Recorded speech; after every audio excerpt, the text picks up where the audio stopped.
All right. Hey, everyone. I want to teach you so much today. I want to teach you just how to hack your life again. This is like how to hack your life too. And because I just want you to be free, but I can't make you see that this stuff is good. This stuff is good that's coming to me, that I get to give to you, that it comes to me because I've spent the time studying. I've spent the time in quiet. I've spent the time in devotion. I'm not trying to prop myself up,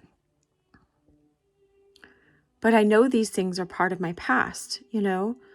It's just like if you go to a mechanic and he or she has been working on the same kind of car for 100 years, you're going to trust what they've done to work on that car, you know? And so I'll show you some of my books right there. I'm in my room. I just like sitting on the floor sometimes, but it doesn't matter where I am, whether I'm in my office. I'm a psychologist in my day job. My name is Dr. Cheryl Meyer, or I'm on the floor in my room, you know, it says rise up. That's what I'm wearing. And it reminds us to rise up, right?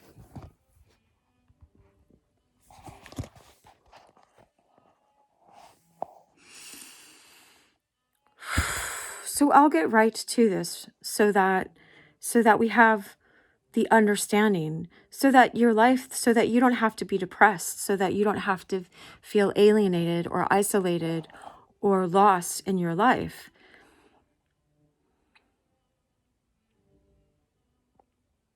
I got a quote. It came to me last night. Oh, it's funny that I'm wearing pink, and then I printed it out in pink when I changed it for Instagram. It says, I'll show it to you two different times, right? Two different ways. I hope it's not backwards on the screen. I can't tell if it is. But anyway, it says, be a lamp or a lifeboat or a ladder. Help someone's soul heal. Walk out of your house like a shepherd. And it's by Rumi. And I got these cheesy pictures. This is the only ones they had on Instagram. So I'm like, just deal. Just helps us remember. Be a lamp, be a lifeboat or a ladder. You know, help someone's soul heal. I drew the soul like the rose. And leave your house like a shepherd, right? And then there was a song I had going with it. I made a reel out of it. I just get inspired like that. But listen, so that you know what that means. Jesus said, you are the light of the world.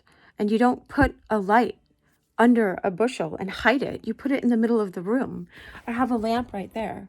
I'll show you my room in the state that it's in. And you put it up, you put it up so that it lights up the whole room. You're meant to light up the whole room. But if your soul is shrouded right now in darkness, then that light is not shining. And Jesus said, I am the light of the world. And he said, you are the light of the world. But there's like it's true. It's an ever true saying. There's also a caveat to that. It's just like, if I was the prettiest girl in the world, and I fell down in a pile of mud where a bunch of pigs were eating, and I covered myself up with mud, and then I had layers and layers of hurt and anger and bitterness and pride and just anger over myself, right? Then you wouldn't see the most beautiful girl in the world. There's the song that Elliot used to sing, the most beautiful girl in the world. Or maybe I just got that in my intuition, but no, anyway, there was a song that he sang that referenced to that song. Anyway, I'll start blushing. My friend Elliot Smith, was a musician, and he's passed away now, but okay. And so how do we leave our house like a shepherd? If there's these sheep that are all scattered everywhere,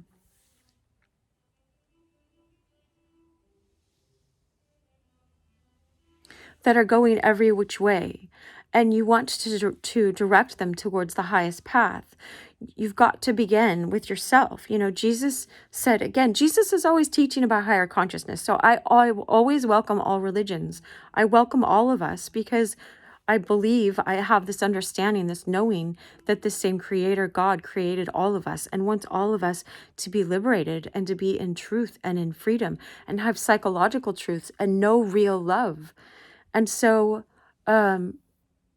Jesus said, in teaching about higher consciousness and teaching about how to obtain this truth, he said, take the log first out of your own eye, and then you will see clearly how to remove the speck from your brother's or your sister's eye, from someone else's eye. When we look at them and go, oh, they're such a horrible person, it's easy for us to see that in other people. I'm seeing so many beautiful things right now. Since last Christmas, I put this, let's see if I can turn that around. I don't have anything personal showing. I put this Christmas tree right there. And this star, it's sideways right now, but and so we are, and look, this Van Gogh that I have here I have lots of personal stuff around. I got to be really careful how I show my camera. I have notes all over my house to remind me to be present, to remind me why I'm here, because we forget, you guys, we forget. I have to do it every morning and every evening. I do it for about half hour every morning, half hour every evening. And still I sit in meditation for an hour and I still forget. And so I don't know how other people remember. Maybe there's an easier way to remember. It's like a 15-minute workout that works for people. But we are like a tree. We are like a soul that's planted. And when you have deep roots and you're planted in the truth and in love, then you can leave the house like a ladder. The first ladder we see in the Holy Scriptures is the Jacob's ladder. And he says angels were going up and down. And so if you're a ladder, it's like I saw a vision or many image, whatever you want to call it, of angels going up and down, because Rumi says this. Rumi was a Sufi mystic poet. And so he just tapped in. He was tapped into this knowing of God. You think God's not going to reveal himself before Christ came? He's going to reveal himself. He revealed himself to the Buddha. He revealed himself to Rumi. To Meister Eckhart was after Christ, right? But he was a Christian mystic, Meister Eckhart. To the saints, okay? St. Augustine, there's a quote that says that what we call Christianity now was here before Christ. And I'm not preaching something different, a different religion. I'm not preaching that. I'm saying, yes, if you can understand that Christ fulfilled this, Christ is our righteousness, is the true example of love, but all these people are souls. God made each of us. We're souls living in a human body. And so they were looking for these truths. And, we need to be wise as serpents and innocent as doves, and know that when we go off in a different direction, we can be deceived. Anyway, let's go back to this concept of leave your house, walk out of your house every day like a shepherd. It's like every day looking to divine love, looking to our creator to shepherd all these different parts of ourselves, these appetites that we have. Jesus said it this way. He said, every day you must take up your cross and follow, join me. The word is join. Abide in me. Remain in this house, in this, I do this, this centered place. Rise up. Rise up is, I got this from Roses. ROSE is rise, open your soul eyes. Rise up from just your human nature. Your human nature is like animal nature, and it keeps going towards pleasure and away from pain, towards pleasure and away from pain. But you have such this capacity to, like the star that I hung up over there, because I was getting, like a revelation about it last time. Like the star goes on the top of the tree. The star is like, like the angel that goes on the top of the tree. It's what the wise men from the East, who were not Christians, they were from the East, they were Eastern religions, they followed to find the Christ. They followed it.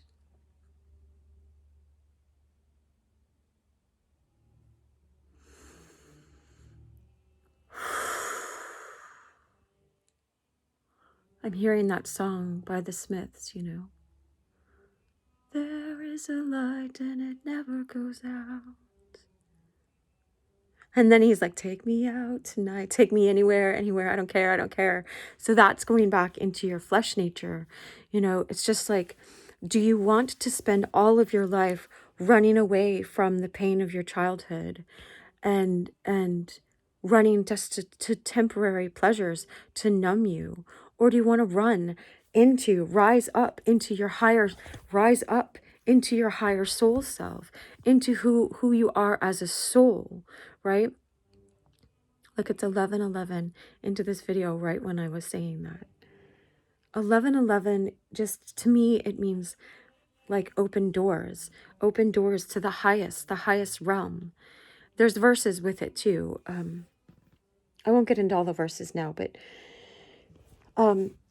okay, so the Buddha got to this understanding. He said, pain is inevitable, suffering is optional. So in this world of duality, we're going to experience pain, but you don't have to suffer in that pain. If you know yourself as soul, if you know yourself being present, if you learn to be present like Mary was, and she said, be it unto me according to your will, right? There's so much, like I could teach you, I always do. I always want to teach you like a year's worth of teaching in a 15-minute video. But, this is going to go over 15 minutes, I can feel. But if you're on any of my other platforms that stops it at 15, then go to YouTube. I encourage you. I invite you. Subscribe to me on YouTube if you find this valuable. If your soul has a knowing that there are valuable seeds in here, what I'm teaching you. Because I knew a lot of pain. I knew a lot of suffering. I was quite dramatic in my life before. And so I experienced things deeply. I still experience things deeply.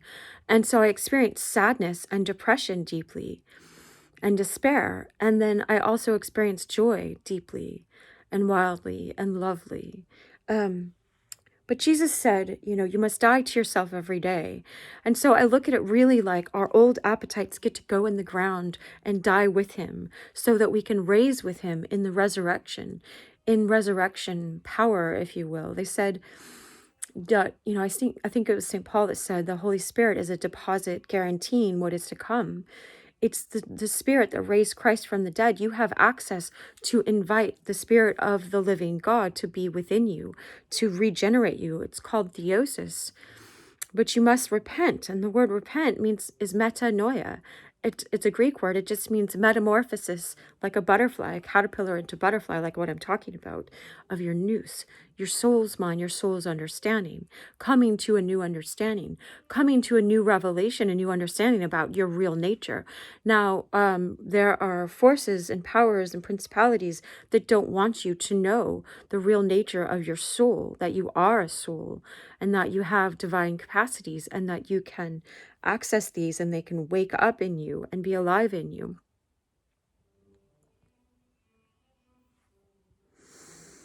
Jesus is always teaching this. The other mystics were always pointing to this. So Rumi reminds us to be the lamp that we are. Live from your soul self, not in just your instincts and running away and your programming from childhood and your egotism that tells you you're no good and you're not enough and always wants you to compare and always wants you to not feel good enough. And so you're stuck in that cycle. That's like a hamster's wheel over and over and over. You can rise higher and come to a higher knowledge.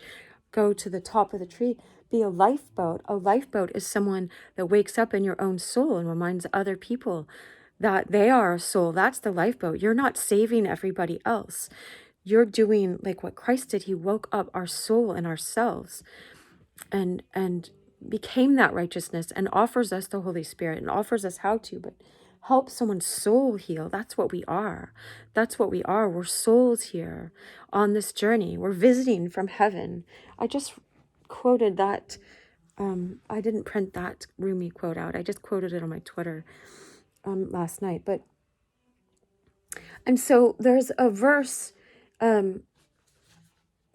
wrote this quote down in my, it's my own personal journal. So I'm not going to scroll down to that. I don't think. I'll look. Sure. Okay. I'll show this page if you want to screenshot it. It's these beautiful quotes that I found, but I don't see anything truly personal on this. I'm smiling with it, right? So you know where it came from. All right. But the quote from the Buddha is right over here, and the quote from Rumi. I didn't have it on it, but you already have that, right? Someone gave me this quote from John Paul II. I'm not. Anyway, I won't say what, whatever. But he says, remember the past with gratitude, live the present with enthusiasm, and look forward to the future with confidence. And I was going to quote John Butler. There's a guy named John Butler. If you ever want to sit with someone and just learn what it is, how to be present, look up John Butler and on YouTube. And the Jesus Prayer Impromptu #2, I really like that. It's like he answers all the questions you have in this world, and then they just disappear into what he's teaching. All right, but this morning I was sitting with this verse, and it just came alive for me. I looked it up in Hebrew.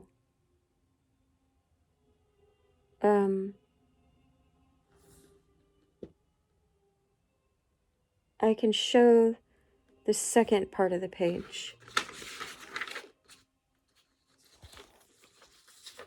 It's important for me to respect my own privacy.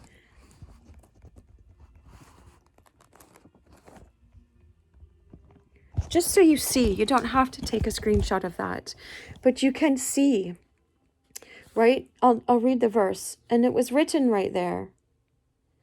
It's a psalm that we read today in the morning reminders of I really want to make a video on green side up. I'll have to make a note. I'll just tell you briefly. Maybe this is it. I can just take it out of here, right? All right. So I was listening. I heard the story of this man. And he said, these people were in his house visiting, and he's talking to them, and he's talking to them about all these important things, right, about life. And he keeps yelling out the window, green side up, green side up. Oh, I learned this from my C.S. Lewis professor. I took this class 7 times on the, anyway. And so this man is teaching, and these people finally ask, why do you keep yelling out the window, green side up, green side up? And he's like, oh, I was out there laying sod, and I have to remind him to lay down, put the dirt on the ground and leave the green side up. And that's how sometimes we are. We forget because we got so locked into our pain and our suffering, or running to pleasure, or just trying to feel better about ourselves or make ourselves feel good in the moment, that we forget green side up, towards the sun. Look up towards the sun. Look up towards all which we have come for, which you can remember in your soul. Your soul has a knowing, and the Holy Spirit will remind you of that our citizenship is in heaven, that we come from a different place.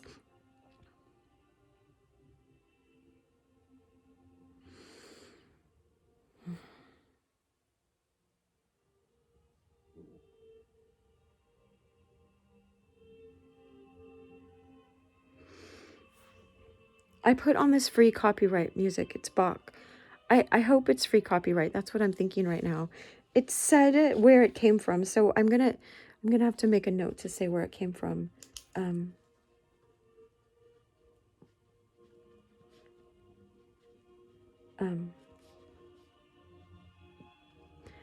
All right, because I never want to take anything that we're not meant to take.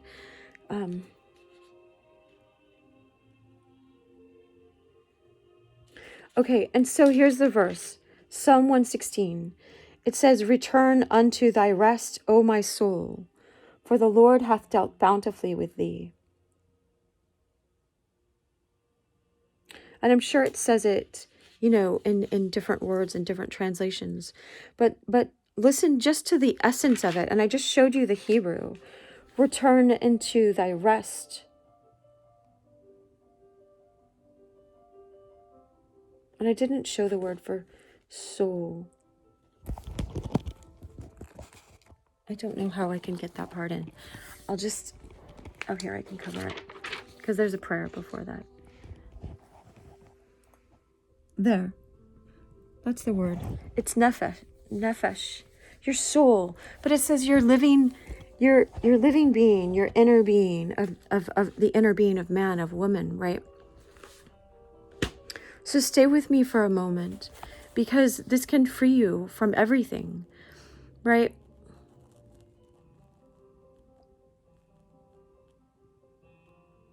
When you look at every verse, like, with respect, with sacredness, like it's the divine love of God that's wanting to let you in to this inner secret, to let you in to this higher knowing, so that your life can be free, so you can rise up, so you can see things with your soul eyes. But in order to do that, it takes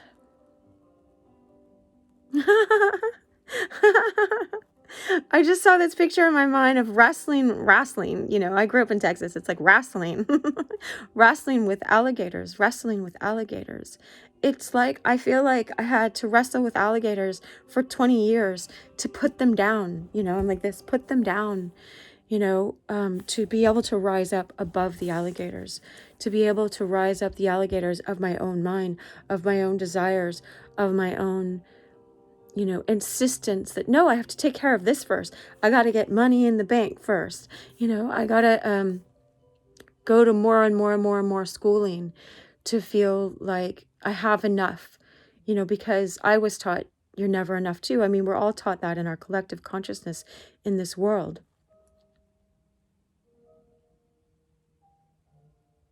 That's just the nature of the collective consciousness in this world. And so when we keep running for these things that our flesh says we have to go after, whatever it is, to fill you up, then we'll keep running after that. Like we forgot green side up. We forgot, no, God side up. Divine love. One of my friends told me the other day, it's a trigger for him, when I said, he just challenged me. He's like, can you say that without saying God? We're just talking about the infinite love, the beingness that created us, that we came from, that we are in right now. We're part of that consciousness, but we've forgotten. Again, we've gotten into forgetfulness, and we're so busy wrestling with the alligators of our mind, of our thoughts, just negotiating different thoughts and desires, and going back into our past and thinking about past pains and pleasures and future pains and pleasures. And we forget how to be present right now, green side up,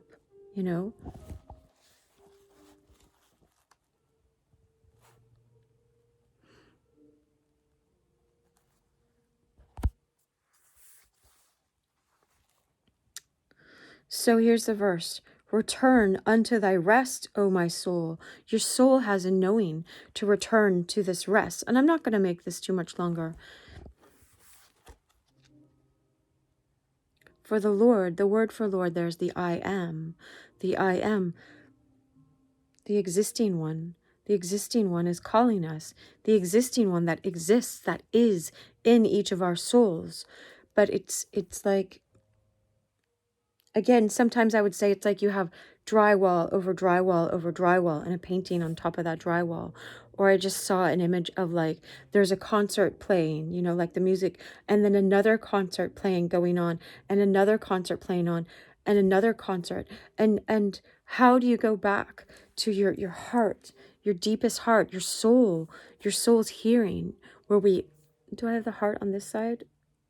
Yeah. I think I might have a star on this side. I forget. Yeah, that's a star, and I can't see because it's not zoomed in. I hope you can see. That's so funny that I was reminded of my ears, But listen, listen. And it's like, it's not easily got to. That's why most people miss it. That's why the mystics will say, like 95% or 90% of people aren't on this path. This is why Jesus called it the narrow path, and few find it. I went to like a wilderness class for a week, and it probably was day 4 that I finally got quiet enough. In one of the exercises, they were saying, listen to like a stream that's like a mile away, and listen to what it's saying. And so you were just quieting your mind to be present, to hear what your heart was saying. Your heart is translating what the divine is always communicating to us, always. It's its nature, it's love. It's this existing one. The Yahweh is the masculine and feminine in the oneness, but it's also the I am. It's that they would say Jehovah because they wouldn't want to say the real name of God. It's like the breath, the I am, the self-existing one, the eternal. And so when I heard what the stream was saying and I wrote it down in my journal, a couple days later, I had only brought like one book with me, because I couldn't pack a lot. And it was a George MacDonald book. And maybe Sir Gibby.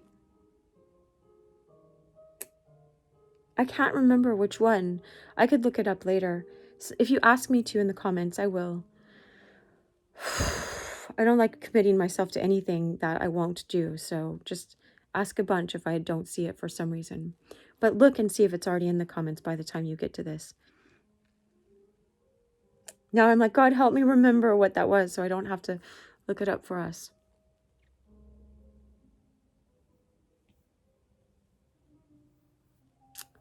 But there was someone going out to a stream. It's not Sir Gibby because it was this child.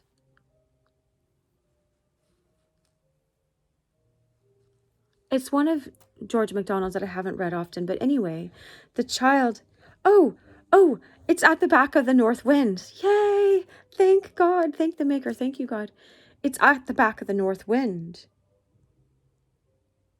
The child is sick, really sick with a fever, and goes to the beach and hears what the ocean's saying, because his other senses, sometimes when you're sick, your other senses are quieted down, Well, sometimes because you're desperate for God to heal you, Sometimes because you're feverish and so your mind can't go on and you're just open to your soul, Things happen for a higher reason. It's important. I'm trying to surrender into that right now. I'm doing my best to. God help me. You can pray for that. And so what he wrote down, what the sea was saying to him, was the same message that I got. And I've got it from a tree before as well. It's just being quiet. The song is in praise to God. It's just like we met this bishop from Africa. I think he was a bishop. And he came out and he said, someone asked him, well, how the people in your congregation can't read. How do they know the Psalms so well? He's like, oh, they sit under the trees and the trees sing them, the Psalms, David opened up his heart and, I don't know how all these mysteries work. If I got too much into them right now, people would think this is way too strange. But, just we can understand, like Carl Jung talked about a collective consciousness, that these higher truths go into the air. How do you think Pythagoras got all the numbers in math? How does Einstein attach to them or get to them? Plato talks about that there are upper realms and the true things are there, and we are in the shadows of that. So maybe we're just tapping into the true things, but it's important that you quiet your mind and you quiet your heart and you quiet your appetites. And so in a way, we have to die every day to those. Let them be dead in you so that they can't be running your life. They're not meant to be running your life. It's like, I like the Wu Wei wisdom people, this part, not all of it, but I don't want to qualify. It's like this part where they say,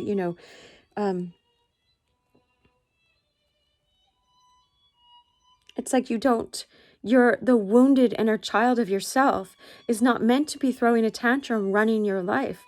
I'm not meant to be yelling at someone, why don't you love me? Oh, I want an Oompa Loompa now. When God says, I have all the love to give you. I want you to know all of this love right now. I want you to have that, to know it, to live in it, to abide in it. Jesus says, remain with me. I'm living in it. Okay. So back to this one verse that opened all of this video up for us today, right? I mean, one verse plus all of the studying and all of the knowledge and all the surrendering and all the tears that I've cried. I've cried a lot of tears because that quote, like what the Buddha said is, pain is inevitable, but suffering is optional. It's like, I suffered because I held on so tightly and insisted that someone in physical flesh has to love me, that my parents have to get it, No, you have the capacity. I say this to my clients all the time. You have the capacity to get it, that the love of the divine love is always flowing for us, and always, that's the nature of divine love. It's just vibrating love. It's love in its highest form, in a form that's beyond our capacity to even imagine, but we can approach it, just like you can approach drawing a circle more and more accurately. You can approach it. All my videos are teaching about this. So if ever I feel like, wait, I'm leaving it out, no, you can go watch these 600 videos that I took the time to create, because I was trying to express this in so many different ways so that you wouldn't be left without. And God is always expressing it. And he doesn't have on every rock made in by God, made by divine love. Yet we all are. We all are. We take from that. We borrow from that. Where do you think... I think this is Bach. Bach. Yeah, it's Bach. Got these from. He tapped into the divine realms, All artists do, whether they know it or not. But anyway, and so this psalm, I'm wondering if it's a psalm of David. He tapped into this. He knew how to tap in to this higher knowing. Return unto thy rest, O my soul, for the Lord hath dealt bountifully with thee. The Lord, the I am, gives you all goodness and all love. Return unto your rest. Your rest is like where the ark rested. Your rest is in this divine love. Return to this. All right, I'll let you find the rest yourself. The rest and the rest. I wish you so much love. Share and subscribe, comment, and all that. I wish you so much love.